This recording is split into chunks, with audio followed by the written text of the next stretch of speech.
Hello everyone, this is Sixt Wetzler from Deutsches Klingenmuseum, the German Blade Museum here in the city of Blades in Solingen, Germany located. And today I want to give you a short impression about our current exhibition Stahl und Zauber, Steel and Magic, Etched Weapons of the Malay Archipelago, which opened just this weekend, and it will be shown till the end of June 2020. So you have plenty of time to come and visit us. And as you see by the title of the exhibition, we wanted to present the various aspects of the etched weapons of the Malay Archipelago, from the metallurgy to the supernatural. So we start with a huge image of a beautiful palm oil pattern here, and with a kris stand from Bali depicting the god Vishnu, among others. The exhibition is a cooperation between us, the Klingenmuseum, and several others, private collectors, as well as foundations, most importantly the IFICAH, the International Foundation of Indonesian Culture and Asian Heritage. They are located close to Hamburg in Hollenstedt, and they also have a very fine museum there, so it's also worth a visit. We got also supported by several institutions, the Foundation Friends of the Klingenmuseum among them, and also by the Embassy of the Republic of Indonesia in Germany. And private collectors like Michael Marlow from Sweden or Peter Dekker from Amsterdam, they lent us some of their objects. Another private collector that was very important for us is Udo Kloubert. You see here one of his pieces, a very unusual kris stand depicting one of the figures of the famous Wayang puppet theater from Indonesia. So let's enter the exhibition. We have roughly 150 etched weapons in the exhibition, and they were selected over a longer time of planning from roughly 5,000 objects that these collections combined provided. So 150 from 5,000 objects. As you can imagine, we were looking for the very fine, the very interesting, the very high quality pieces. Here at the very beginning, you get an impression of the geographic area that is covered. It starts in Thailand, at the very southeastern part of Thailand. Some few pieces come from there, where there's Malay people living there, and then via Indonesia, Malaysia, Brunei, of course, as well, and the Philippines. So this is the area that we are covering. And here at the very beginning, we are just showing different weapons from this area so that people get a good first impression what the exhibition is all about. And also welcoming us here is a beautiful Moro armor and helmet. This was a donation to us, for which we're very thankful, by a foundation from Solingen here, by the Foundation Wolfgang Wüsthoff.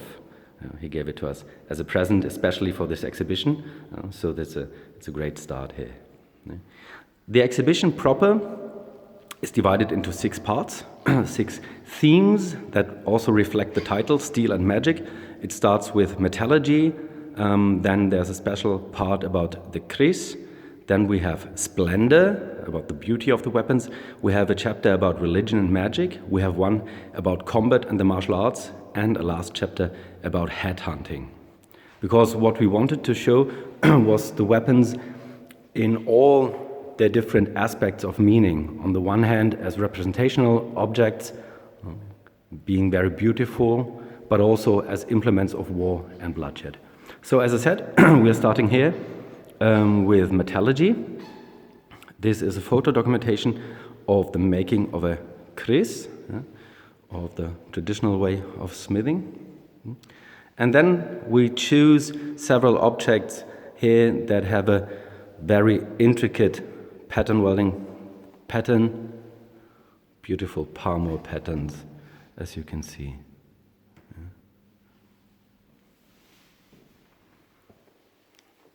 The objects here are therefore not ordered according to geography or ethnicity of their origin, but according to these 6 themes that I just mentioned. This is a very nice, outstanding pade with a intricate palmo pattern. And this pattern is the one that you could see also at the very beginning at the entrance on this huge photograph. A very old spearhead, a vedo, and so forth. So the next section is the keres section. We didn't just want to depict them, but we also wanted to show their religious and esoteric background, the meanings that they could have. This is part of a video that the video production firm Light of Bali, Explore the Light of Bali, allowed us to use. We're very thankful for that. And it's about the personal story of a man in Bali who decided to have a kris made for himself to be able to connect with the gods and with his religious background. This is a kris stand from the collection of Deutsches Klingenmuseum. Those of you who come to our house more often, they will know it already. And then we have roughly 40 different kris selected from all these collections that I spoke about before, and we present them here. They are more or less here within this section in geographical order. They were chosen either because they have a very special palmo pattern, because they're very old, because they were made by a famous smith, or because they have some other interesting story behind it. So every piece that you see here is a piece you could tell about. And we do also tell about all these pieces in the catalogue, but I will speak about that a little bit later. We also present some variations of kris hills here.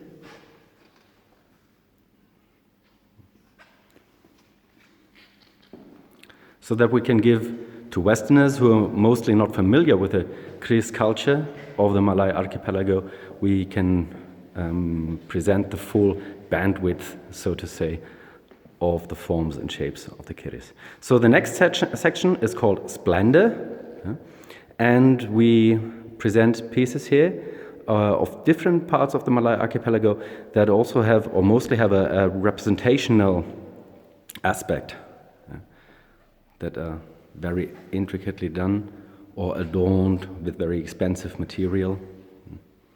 We also show how the weapons are worn still today in the traditional costume. So this is a costume from Aceh in the north of Sumatra, and there you see the rencong being tucked into the belt. There's also some textile and cloth.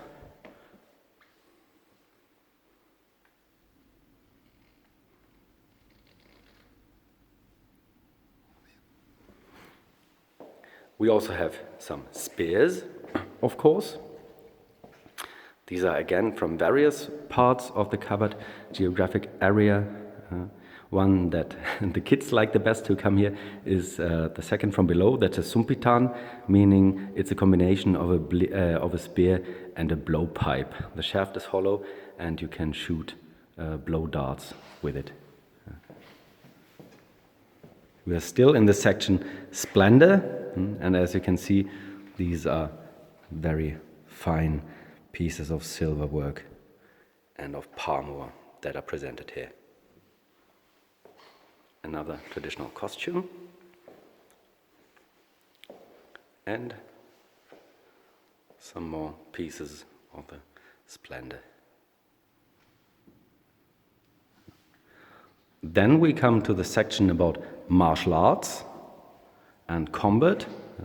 There's another armor, the second armor that we have in the exhibition. This is a traditional armor from Nias. It looks like a textile shirt, but it's actually made from metal. It's like a metal shirt. And here on this image, you can see how it was worn.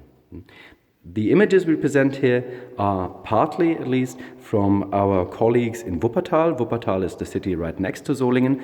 And in Wuppertal is the museum of the Vereinte Evangelische Mission. And this is the organization that came into being from the early missionaries that went, for example, to Nias, where exactly these armors were worn, and had very early contact with the Indonesian population.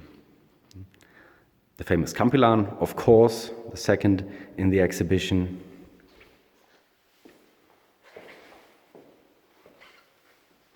As I said, this is the section about martial arts and combat, so the weapons that you see here are probably less intricately adorned than the ones in the Splendor section.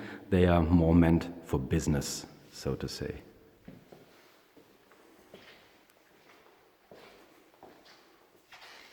And we do not only have edged weapons and bladed weapons, we also have some other, like the number 6, this chabang or tekpi as it's called, or people training in Japanese, Okinawan martial arts would call it a sai. So these kind of weapons we also wanted to show. And of course the karambit everybody's fond of nowadays. Again, we also show some videos to make people understand how the martial arts of the Malay Archipelago look like, because of course most Westerners are rather unfamiliar with them. We are very thankful for the allowance to use these videos from 3 different persons. One is Eric Chatelier from France. This video is from him. Then there's Nick Papadakis from the US. And there's also the team of the Martial Arts of the World TV, World of Martial Arts TV. I'm sorry, with a video of Master Arnold Naso. Thank you also to Will Henshaw for the videos. Still in the combat section, one of the famous so-called headhunter axes of the northern Philippines of Luzon. One of several barongs that we have. And of course, the shields, or some of the types of shields that accompany these weapons. Even more combat weapons. And more shields, the 3 on top, the typical type that you would find in Aceh.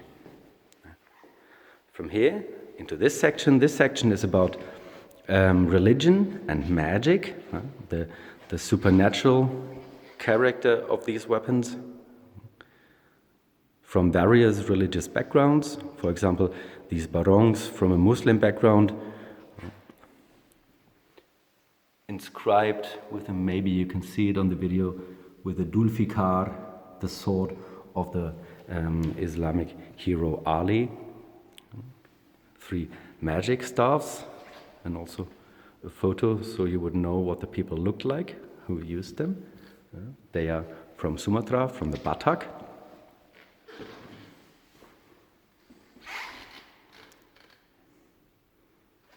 Various kind of Kali swords, the huge Kris swords, and a golok from Bali.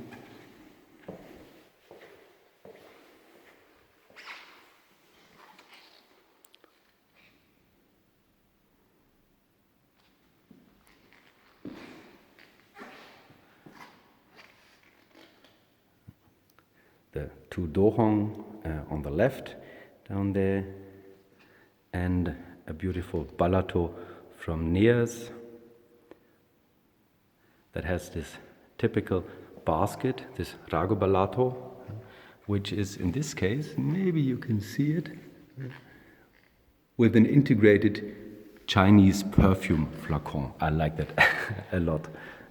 And here you see a Nias warrior wearing this typical style of balato.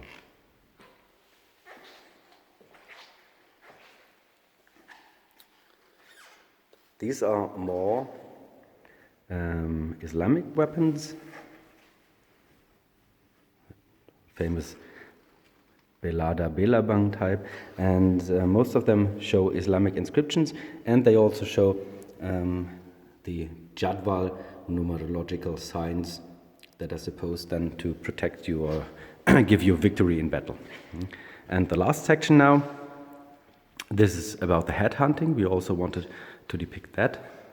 These are typical headhunting weapons from Borneo. So these are the famous Mandau and the Padang Ilang, depending which tribe you would ask. They call it this or that. Also images to show how the people looked like who wore these weapons. And a very interesting quote from a magazine of these missionaries from Wuppertal I spoke about from 1878.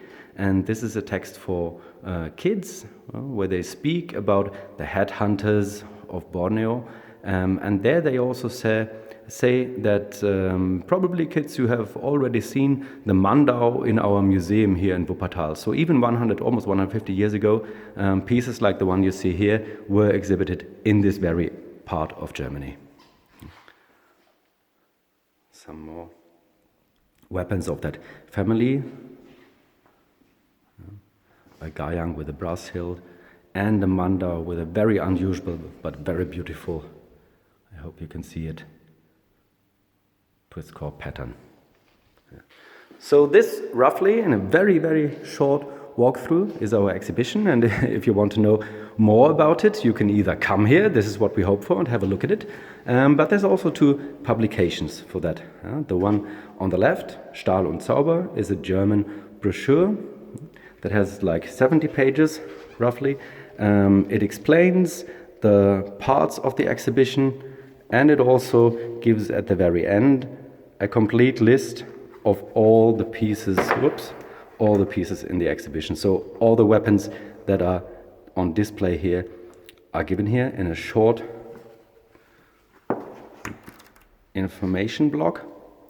But also you have some selected pieces, only some, on which we have larger texts and also larger photographs. So if you want to know everything about the pieces that we have here, you can look forward for our catalogue Steel and Magic, which will be published early next year, and you will be able to order it via the publisher itself. It's Edition Fichter. Of course, I will put all the links in the information block below this video. And the catalogue will be more than 300 pages. So you see, it's quite an impressive book. And this catalogue here is just a dummy, so that we can give an impression what it roughly will look like. But this is DIN A4, and the actual catalogue that will come out will be oversized, will be even a bigger format. So there's a lot of space to present the pieces. And as I said, each and every piece will be explained in here. Beautiful photographs from Lutz Hoffmeister, our museum's photographer. Those of you who are already also interested in European weapons will know him from the photos he made for the Sword, Form and Thought catalogue. And he put a lot of effort into really making the pieces shine in the catalogue. So everything is in here. The first section will be the non-Keres weapons, and then later on at the end of the book you have then all the Keres as well. Each piece is explained on from 1 to 4 pages, depending on how many photos there are, how many information should be given of them. So I hope I could interest you a little bit. We would be delighted if you considered to come and visit us within the next half year and have a look at the exhibition. I think it's really worth it. And for those of you who come from a little bit further away, the airport Düsseldorf, this is very close nearby, and then it's only a short trip with the train, so it's not very hard to come here. Maybe you want to pay us a visit within the next months. See you. Bye.